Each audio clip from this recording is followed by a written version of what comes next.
Daily habits are the driver that will take you to a life worth living. That is the talk today.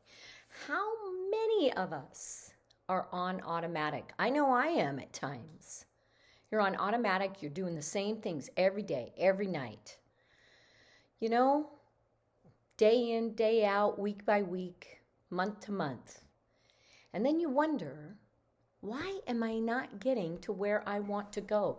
Daily habits are the most important thing to pay attention to in your life. Because I guarantee you that somewhere along the line, something happened or something that gave you satisfaction in the past no longer serves you. Something that happened in the past caused you to say, do, or believe things that no longer serve you. You know, and instead of questioning those beliefs, those habits, the things that spin around in our head, we just say, well, that's who I am. You know, that's who I am. You're just going to have to live with it. And guess what? If you're saying that to somebody, here's how I am, you're just going to have to live with that.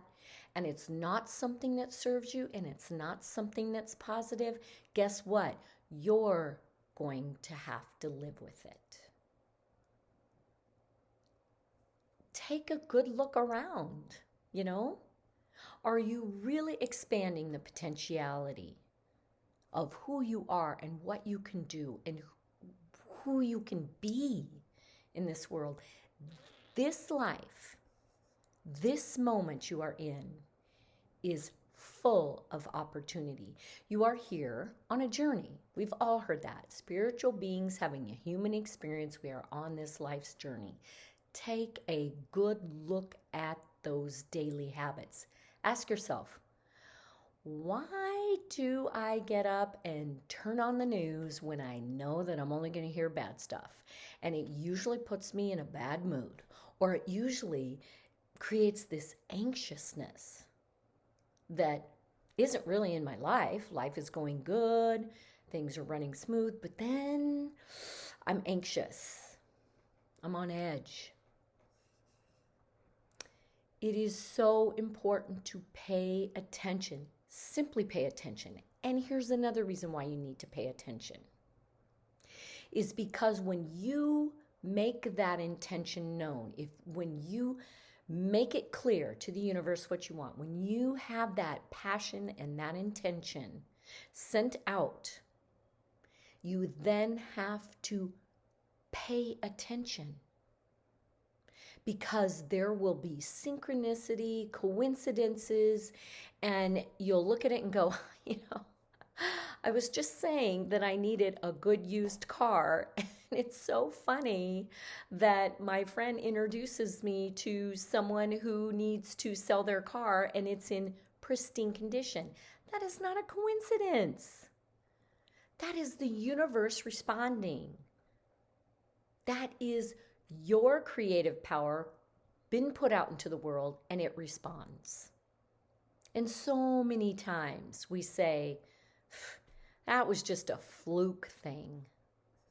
We really do need to believe that the universe has our back and that we will have what we need when the time is right and when we are ready to receive whatever it is that we are wanting and needing. When we are ready to receive. Now, we all know people who wish for $1 million and wish for a bigger house and wish for that car. But deep down inside, they're like, you know what, it's not going to happen. No, you know what, it's just the economy's bad. And, you know, I'm stuck in this job. It doesn't pay very much. You know, it's not going to happen. So you can wish all you want, but it's not going to happen. I'm not talking about wishing when I say you set your intention and you send that energy out. It also has behind it a belief in it will happen. It's that same old, I'll see it when I believe it, not I'll believe it when I see it. Because you're going to be waiting a long time if you're waiting to see it when you don't believe it. That's the bottom line. Because the universe is actually listening to what's in your heart and what's in those deeper beliefs. I'm not lovable. Yeah, I yeah, I'll meet somebody someday, right? Oh, I wish I had a boyfriend. Oh, I wish I had a husband. Oh, I wish I had a significant other. Oh, I wish I had a wife. Oh, I wish I was in this relationship. But what do you believe about it? What do you believe about yourself? Okay, that's what the universe responds to. So pay attention to those daily habits that include those daily thoughts that are connected to how you believe and how you feel because of those beliefs. It all starts with awareness. The first step to change is awareness. Why do I do that? Start questioning things. Why do I do that? I didn't realize that every time I go see this person, I've already got all these preconceived things that are going to go on. And of course it happens because I've already created that in my mind and it's going to happen. Or why is it that when I go for that job interview, I already know they're not going to like me or I'm not going to be enough because you've already formed all that preconceived notion of how it's going to turn out. And that's how powerful you are. I'm going to be real honest. I know some of the most powerful, negative Debbie Downers, the glass is half full all the time. I know so many people and they are extremely powerful. Why? Because the bad stuff is easier to believe.